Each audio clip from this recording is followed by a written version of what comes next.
षष्ठ पाठ है व्याकरणात्मक प्रश्न। व्याकरणात्मक प्रश्न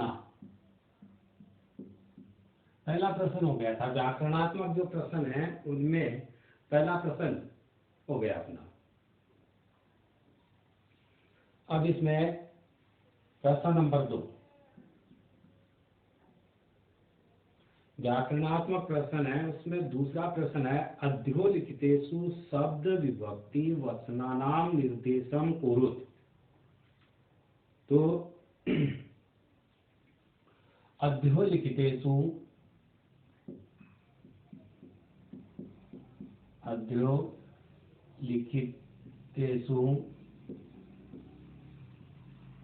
शब्देषु या अध्योलिखितेषु शब्द विभक्ति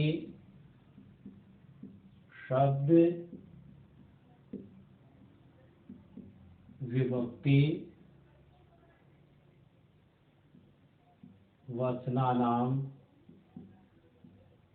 निर्देशम कुरुत।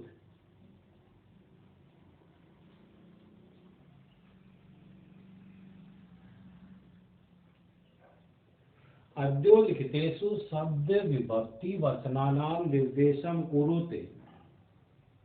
तो इसमें एक तो पदम, ये जो पद दिया गया है और उसमें शब्द है, दूसरा छांटना है विभक्ति और वचन,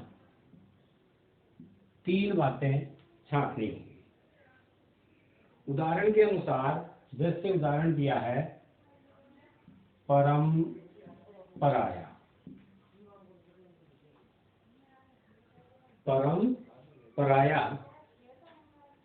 तो परंपराया में ये कहा है कि परंपरा शब्द है परंपरा। परंपराया में विभक्ति यहाँ विभक्ति षष्ठी और वचन में एक वचन।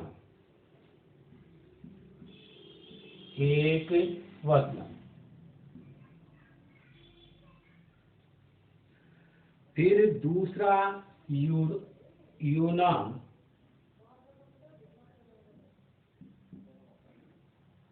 यूनाम है पद, जिसमें शब्द यून विभक्ति षष्ठी,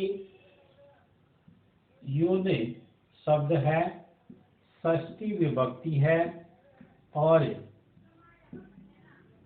बहुवचनम वचन में आ जाएगा बहुवचनम कि यूनाम में बहुवचन आता है। अब इसमें आत्महुत्या तीसरा शब्द है आत्महुत्या। आत्महुत्या पद में शब्द गा आत्माहुत्या शब्द है, जिसमें आत्माहुति यहाँ शब्द लिखेंगे आत्माहुति। आत्माहुति शब्द है विभक्ति तृतीया और एक वचन। वचन में कि इसमें आत्महुत्या में एक वचन आता है। अब चौथे नंबर पर शब्द इसमें बंधून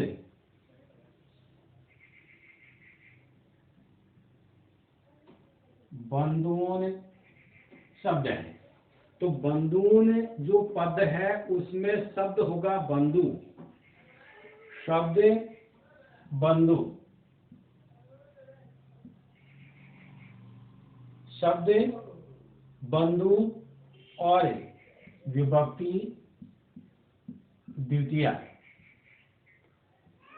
और वचन बहुवचन। वचनम बहुवचनम।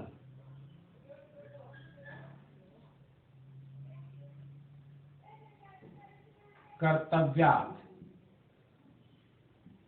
पद आया कर्तव्यात्, तो उसमें कर्तव्य शब्द है, शब्द होगा कर्तव्य विभक्ति पंचमी। विभक्ति पंचमी। और वचनम एक वचनम।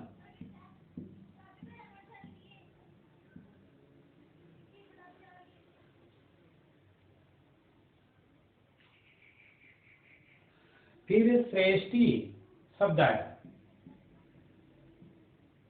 श्रेष्ठी शब्द में श्रेष्ठी मूल शब्द भी श्रेष्ठी है और प्रथमा विभक्ति की जब श्रेष्ठी पद हो तो उसमें शब्द भी श्रेष्ठी होगा, प्रथमा विभक्ति होगी और एक वचनम।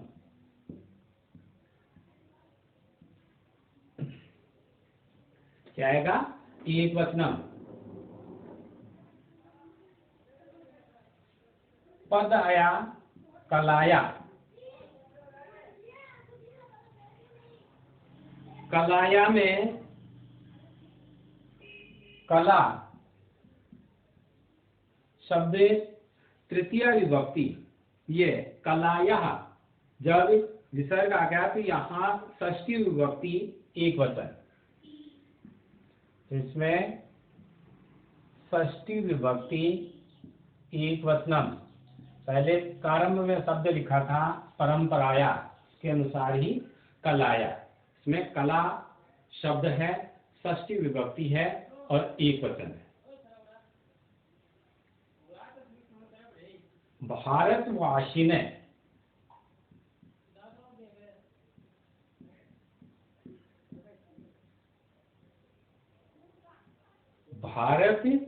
भारतवासिने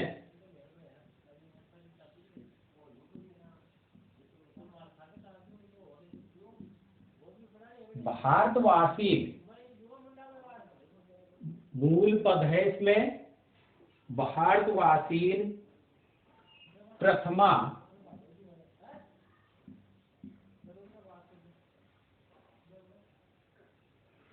विभक्ति में बहुवचन। वचन कौन सा होगा? बहुवचनम।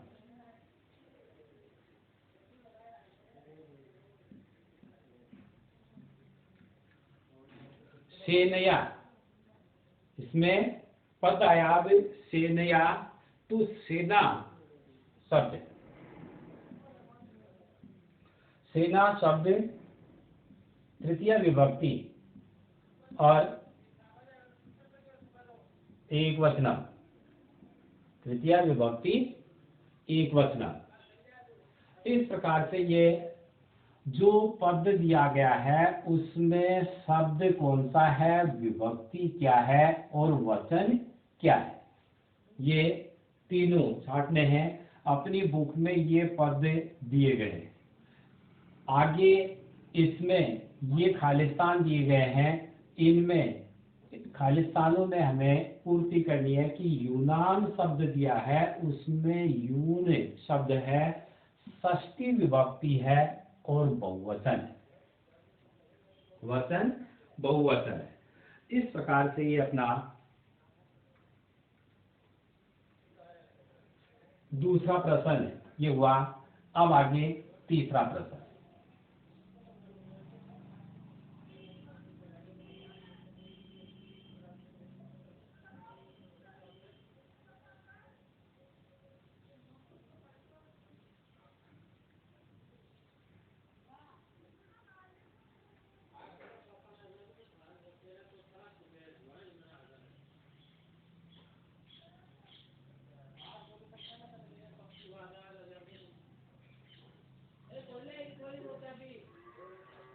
अब इसमें तीसरा प्रश्न है।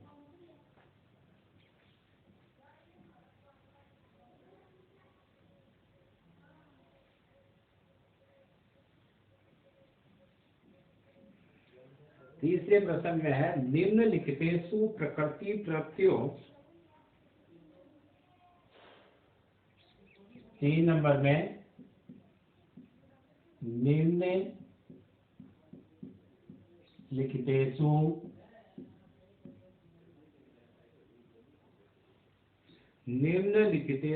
प्रकृति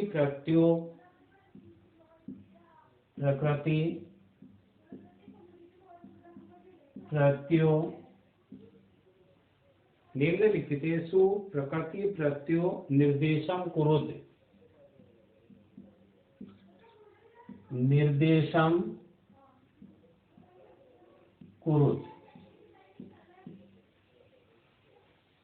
निर्देशं कुरुते अलंकृत्य पदम। एक तो दिया पदम और दूसरा इसमें प्रकृति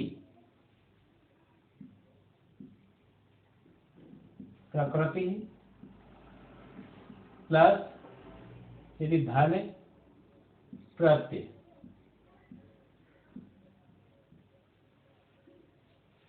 तीन तो यानी जो पद दिया गया है ये बुक में दिया है, हमें इसमें से जो पद दिया गया है उसकी प्रकृति निकालनी है और प्रत्यय निकालना है। तो अलंकृत पद है पहले नंबर पर,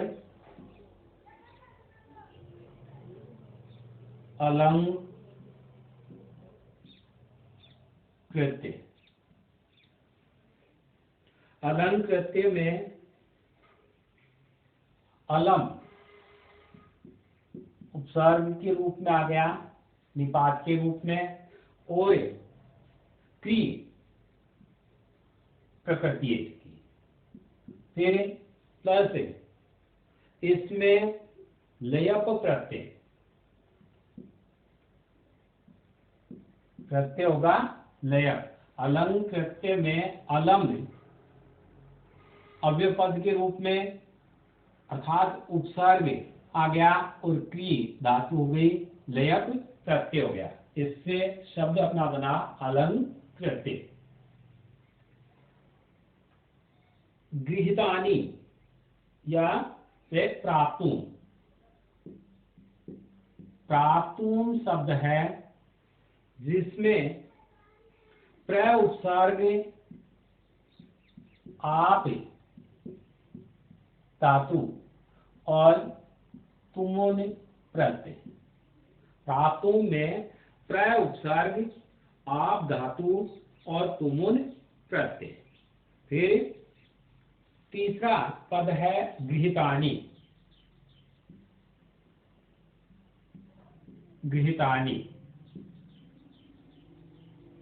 तो गृहीतानि में गृह पद है, गृह शब्द है और कत प्रत्यय, इसमें कत प्रत्यय होगा। आकारित्वान शब्द पद है अपना आकारित्वान।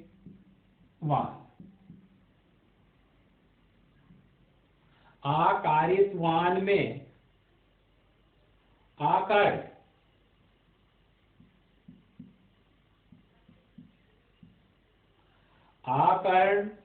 में पद है और प्रत्यय में कत्वतु। दोनों पदों में भूतकालिक प्रत्यय होंगे, दोनों पदों में भूतकालिक कत और कत्वतु। गृहीतानि में कत प्रत्यय है और आकारित्वान में कत्वतु। कत का तय शेष रहता है और कत्वतु का त्वत शेष रहेगा। तीनों लिंगों में पद चलते हैं इसमें। फिर विधाय ना पद आ गया, विधाय। अब एक तो यहां शब्द में देखते हैं कि वी उपसर्ग है वी उपसर्ग आ गया और द्वि, सहाय में द्वि धातु और उपसर्ग है तो लयप प्रत्यय हो गया और विधाय पद बन गया।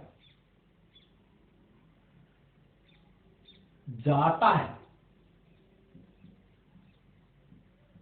जाता है में जन धातु जन और प्रत्यय होगा कत, प्रत्यय है कत। फिर कृतवान, कृतवान में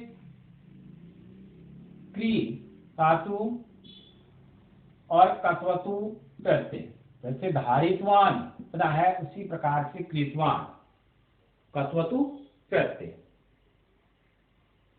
अधिरूढ़, अधिरूढ़।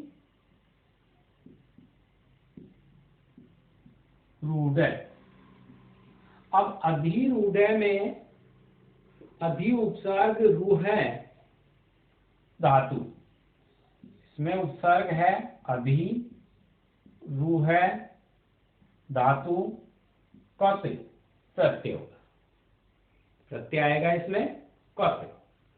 तो ये अपना तीसरा प्रश्न है जिसमें प्रत्यय दिए गए, हमें प्रत्यय अलग करने हैं। तो यहाँ पद वाले में शब्द दिए गए हैं, तो प्रकृति वाले में हमें उसके साथ पद के साथ में अगर कोई उपसर्ग जुड़ा हुआ है तो वह और धातु अलग करेंगे और प्रत्यय वाले में हम प्रत्यय अलग करें। अब इसमें चौथा प्रश्न,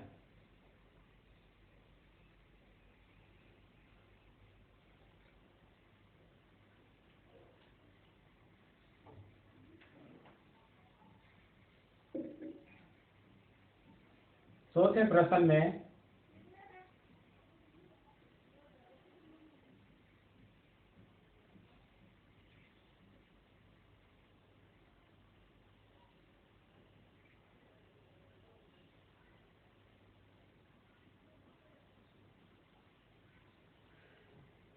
चौथे नंबर पर प्रश्न कहता है अधोलिखित पदानाम, चौथे में अधोलिखित पदानाम, अधोलिखित पदानाम समास विग्रहम, समास विग्रहम। अधोलिखित पदानाम समास विग्रहम प्रदर्शय,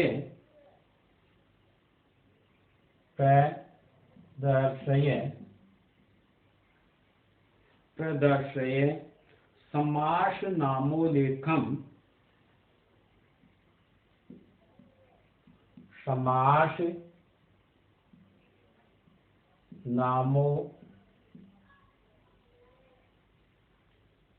समास नामोलेखम।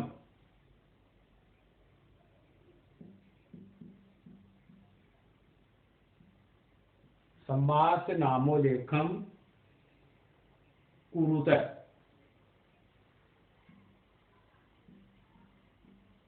समास नामोलेखम कुरुत। अधोलिखित पदानाम समास विग्रहम प्रदर्शय समास नामो लेखम कुरुत। अब यहाँ समास विग्रह नाम दिया है तो यानी समस्त पद दिया जाएगा जिसका हमें समास विग्रह करना है और कि समास विग्रह प्रदर्शित करके समास का नाम लिखो। ये चौथे प्रश्न में का है। तो यहाँ दिया पदम, उसका करना है हमें समास विग्रह और समास नाम, समास न, ये बातें पद में लिखनी है। अब देखिए उत्सर्ग परंपराया, पहला पद है उत्सर्ग परंपराया, ये शब्द दिया गया है, समस्त पद उत्सर्ग परंपराया। तो इसका विग्रह करेंगे कि उत्सर्ग की परंपरा की षष्ठी विभक्ति का प्रयोग होगा। तो उत्सर्ग से परंपराया, इसमें एक पद तो है उत्सर्ग, एक है परंपराया। तो प्रथम पद में षष्ठी विभक्ति का प्रयोग करेंगे कि उत्सर्ग से परंपराया, ये हो गया इसका विग्रह। अब षष्ठी विभक्ति का विग्रह से समस्त पद बनाते हैं तो षष्ठी विभक्ति का लोप होता है और इसमें यहां दूसरा पद अर्थ प्रधान हो रहा है कि उत्सर्ग की परंपरा, तो यहां दूसरा पद अर्थ प्रधान है, इसलिए तत्पुरुष से समास होगा। तो षष्ठी तत्पुरुष नाम लिखेंगे षष्ठी तत्पुरुष, समास का नाम होगा षष्ठी तत्पुरुष। कुशल सेनानी, कुशल सेनानी। अब कुशल सेनानी यानी सेना में कुशल, ये इसकी विशेषता आ गई। तो दोनों पदों में समान विभक्ति कुशल है, सेनानी कि कुशल सेना। तो यहां कर्मधारय समास, विशेषता होने पर कर्मधारय कि पद वही दूसरा पद अर्थ प्रधान है, लेकिन उसमें विशेषता कि एक पद विशेष्य और दूसरा विशेषण पद है, तो वहां कर्मधारय समास होगा। अब इसमें परिस्थिति वशात, परिस्थिति वशात, परिस्थिति वशात या वशाद, पंचमी में तैका द, परिस्थिति वशाद शब्द में कि परिस्थिति वशाद, परिस्थिति वशाद, तो परिस्थिति वशाद वही षष्ठी विभक्ति बन रही है यहाँ, तो षष्ठी तत्पुरुष से समास हो गया। समास का नाम लिखेंगे षष्ठी तत्पुरुष। हस्तच्युतान, हस्तच्युतान, हस्तच्युतान तो हस्ताद च्युतान, हस्ताद च्युतान अर्थात पंचमी तत्पुरुष, पंचमी तत्पुरुष से समास हो गया। सुवर्ण पात्रेषु, सुवर्ण पात्रेषु सोने के पात्र में, तो इसमें सुवर्णस्य पात्रेषु, सुवर्णस्य पात्रेषु और षष्ठी तत्पुरुष।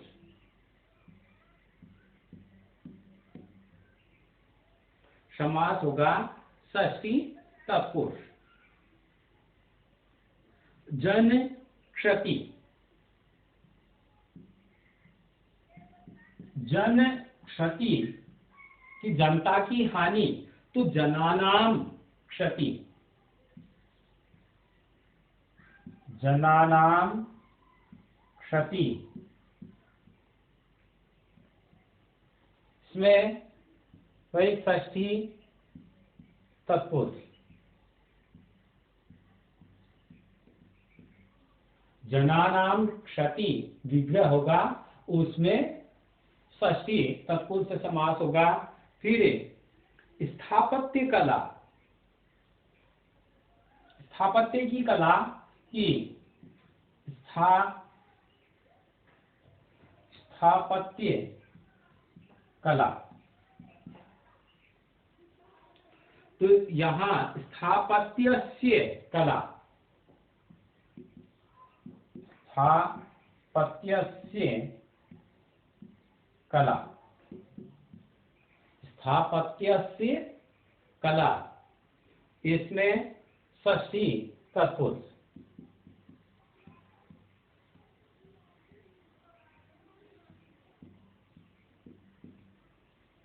षष्ठी तत्पुरुष,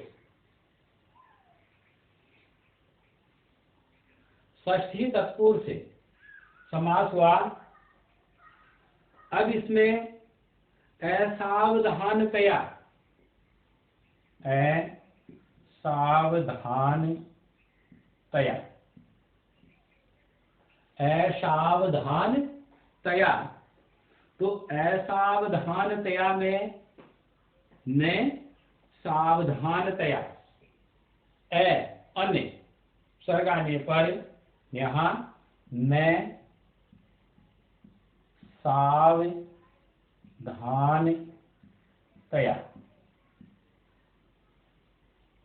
न सावधानतया, तो यहाँ कहते हैं नए तत्पुरुष से समास, नए तत्पुरुष से समास, नव सर्ग प्रयुक्त होने पर नए तत्पुरुष से समास। अरण्य गुहा प्रदेशेषु, अरण्य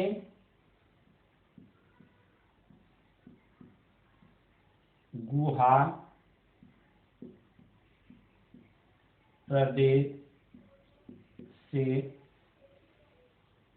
प्रदेशेषु,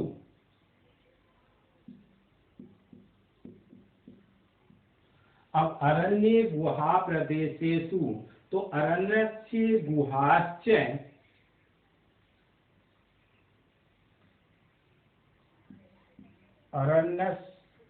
अरण्यस्य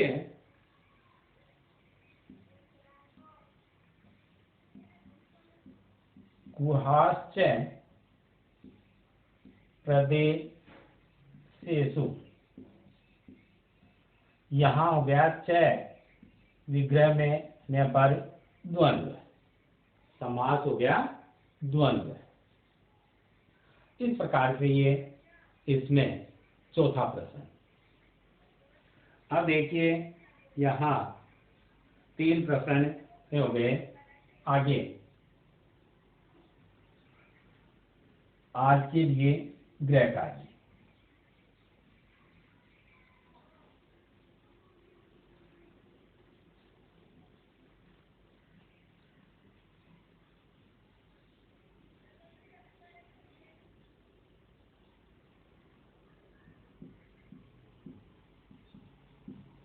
गृह कार्य में यहाँ हमें प्रश्न, जो व्याकरणात्मक प्रश्न चल रहे हैं उसमें प्रश्न 2, 3 तथा 4 करने हैं। 3 प्रश्न हो गए, 2, 3 और 4, ये आपको करने हैं।